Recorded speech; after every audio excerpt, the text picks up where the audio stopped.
നെയ്യാറ്റിൻകരയിലെ സമാധിയാണ് വാർത്താ ചാനലുകളിലെ പ്രധാന വിഷയം. ആ ഒരു സമാധിയിരുത്തതിനെ കുറിച്ച് വ്യാപകമായിട്ടുള്ള തെറ്റിദ്ധാരണകൾ ഉണ്ടായിട്ടുള്ള ഒരു സമയമാണ്. എന്താണ് സമാധി എന്നുള്ളത്?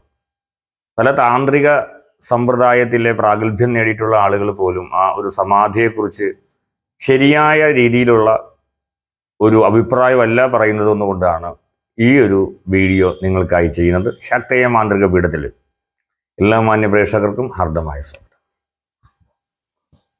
ഈ സമാധി എന്ന് പറയുന്ന ഒരവസ്ഥ രണ്ട് തരത്തിലായിട്ടുള്ള ഒന്നാണ്. ഒന്ന്, യോഗികൾ ചില സമയങ്ങളിൽ സമാധി അവസ്ഥയിലേക്ക് കടന്നു പോകാറുണ്ട്.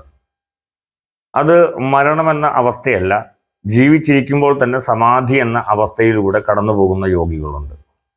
എന്നാൽ ജീവസമാധി എന്ന അവസ്ഥയിലൂടെ കടന്നു പോകുന്നത് പ്രധാനമായും സന്യാസിമാരല്ല, സിദ്ധയോഗികളായിട്ടുള്ള ആളുകളാണ് അത്തരം സമാധികൾ, ജീവസമാധികളിൽ ഉണ്ടാകുന്നത്. അതൊരിക്കലും ഒരു രോഗം കൊണ്ട് മരണപ്പെടുന്നതോ അല്ലെങ്കിൽ അപകടം കൊണ്ട് മരണപ്പെടുന്നതോ ഒന്നിനെയും നമുക്ക് സമാധി എന്നുള്ള അവസ്ഥയിൽ പറയാൻ സാധിക്കില്ല.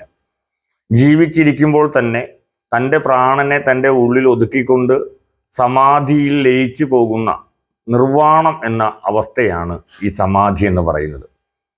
പ്രത്യേകിച്ച് ഇത്തരം സമാധികൾ നടത്താനുള്ള സിദ്ധയോഗികളാണ്, സിദ്ധ സമ്പ്രദായത്തിലെ യോഗികളാണ് ഇങ്ങനെയുള്ള സമാധികൾ തമിഴ്നാട്ടിലും അതുപോലെ തന്നെ തമിഴ്നാടിനോട് ബന്ധപ്പെട്ട് കിടക്കുന്ന ജില്ലകളിലുമൊക്കെ ഇതുപോലെയുള്ള മഹാസമാധികൾ നമുക്ക് കാണാനായിട്ട് സാധിക്കും. അതുപോലെ 18 മഹാസിദ്ധന്മാരുടെ സമാധികൾ 18 മഹാക്ഷേത്രങ്ങളായിട്ട് മാറിയത് നമുക്ക് കാണാനായിട്ട് സാധിക്കും. ഇതെല്ലാം സിദ്ധ സമ്പ്രദായത്തിലാണ് പ്രധാനമായിട്ടും ഉള്ളത്. അപ്പോൾ ഈ ഗോപൻ സ്വാമി എന്ന് പറയുന്ന ആള് സിദ്ധ സമ്പ്രദായത്തിലുള്ള ഒരു വ്യക്തിയാണെന്നാണ് വാർത്തകളിലൂടെയൊക്കെ അറിയാൻ സാധിച്ചത്. അതുകൊണ്ട് അദ്ദേഹം ഇതുപോലെയുള്ള സിദ്ധയോഗികളുമായിട്ട് ബന്ധപ്പെട്ട് പ്രവർത്തിച്ചുകൊണ്ടിരുന്ന ഒരു സമ്പ്രദായത്തിന്റെ വക്താവായിരുന്നുവെങ്കിൽ പോലും ശരിയായിട്ടുള്ള ഒരു മാർഗനിർദ്ദേശം കൊടുക്കുന്ന ഒരു ഗുരു സ്ഥാനി അദ്ദേഹത്തിന് ഉണ്ടായിരുന്നു എന്നുള്ളതിനെ കുറിച്ച് അറിയില്ല. ആരുടെ നിർദ്ദേശപ്രകാരമാണ് ഇങ്ങനെ സമാധിയിലേക്ക് ലയിച്ചത് എന്നതിനെക്കുറിച്ചും അറിയില്ല. പക്ഷെ അദ്ദേഹത്തിന്റെ മകൻ പറയുന്നത് അച്ഛൻ സമാധിയാകാൻ പോകുന്നു എന്നറിഞ്ഞിട്ട് സമാധി ഇരുത്തിയെന്നാണ്. പക്ഷെ അത് തെറ്റായ ഒരു രീതിയാണ്. അങ്ങനെയല്ല സമാധി ഇരുത്തുന്നത്. സമാധി അതുപോലെയുള്ള മഹാസമാധികൾക്ക് സാക്ഷ്യം വഹിക്കാൻ സാധിച്ചു എന്നുള്ള ഒരു വ്യക്തി എന്ന നിലയ്ക്ക് ആ സമാധിയാകുന്ന സമയത്ത് പലപ്പോഴും അദ്ദേഹത്തിന്റെ മകൻ മാത്രമായിരിക്കും അവിടെ ഉണ്ടാകുക. ആ സമാധി പീഠത്തിൽ അദ്ദേഹത്തെ ഇരുത്തി കഴിഞ്ഞാൽ മറ്റുള്ളവർക്ക് അദ്ദേഹത്തെ സന്ദർശിക്കാനും കാണാനും ഒക്കെയുള്ള എല്ലാ സാധ്യതകളും സാഹചര്യങ്ങളും ഉണ്ട്. അവിടെ സമാധി പൂജാകർമ്മങ്ങൾ ചെയ്യുന്നത് ഈ കുഴിയിലല്ല, സമാധി ഇരുത്തുന്ന കുഴിയിൽ വച്ചിട്ടല്ല സമാധി പൂജകൾ ആരംഭിക്കുന്നത്, സമാധി പീഠത്തിൽ വച്ചിട്ടാണ്. അദ്ദേഹം സമാധിയായി എന്ന് കാണുന്നത് മിക്കവാറും പത്മാസനത്തിലായിരിക്കും. ആ പത്മാസനത്തിലിരുന്ന് ആളെ അവിടെ ഇരുത്തി അദ്ദേഹത്തിന്റെ കൈകാലുകൾ മരണശേഷം പോലും കുറേ നേരത്തേക്ക് അദ്ദേഹത്തിന്റെ ആ ഒരു ചൂട്, ദേഹത്തിന്റെ ചൂട് അദ്ദേഹത്തിന്റെ ശരീരത്തിന് ഉണ്ടാകും. അദ്ദേഹത്തിന് കാല് കൈകളെല്ലാം ആ പത്മാസന ഭാവത്തിൽ ഇരുത്തി അതിനെ ബന്ധിച്ച് അവിടെ ഇരുത്തി ആ സമാധി അവസ്ഥയിലുള്ള അദ്ദേഹത്തിന്റെ മുന്നിൽ ശിഷ്യന്മാരും മറ്റു ആളുകളും ഒക്കെ യതിപൂജകൾ, സമാധി പൂജകൾ തുടങ്ങിയ കാര്യങ്ങളെല്ലാം ചെയ്തതിന് ശേഷമാണ് സമാധി ഇരുത്തേണ്ടതായിട്ടുള്ള മണ്ഡപത്തിലേക്ക്, അതൊരു കുഴിയായിരിക്കും.